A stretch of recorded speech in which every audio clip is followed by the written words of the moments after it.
নমস্কার বন্ধুরা, খিদের সাথী চ্যানেলে আপনাদের সবাইকে স্বাগত। আজকে আমি বানাচ্ছি এঁচোড় চিংড়ি। তার জন্য আমি এঁচোড়গুলো ডুমো ডুমো করে কেটে নিয়েছি, তারপর আলুগুলো কেটে নিয়েছি, দিয়ে সিদ্ধ করে নিয়েছি।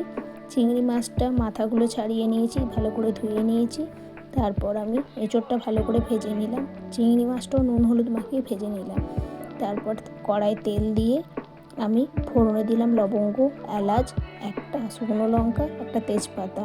তারপর পেঁয়াজ আর টমেটো দিয়ে ভালো করে ভেজে নিয়ে নুন দিয়ে দিলাম সিদ্ধর জন্য।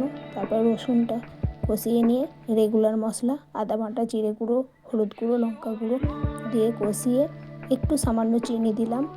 তারপর আলু আর এঁচোড় দিয়ে ভালো করে কষাতে থাকলাম। মাছটা দিয়ে দিলাম, মাছটা দিয়ে একটু গরম জল দিয়ে দিলাম। ফোটার পর আমার সিক্রেট মশলাটা দিয়ে দিলাম, দিয়ে ভালো করে ফুটিয়ে নিয়ে আমি গা মাখাভাবে নামিয়ে নিয়েছি।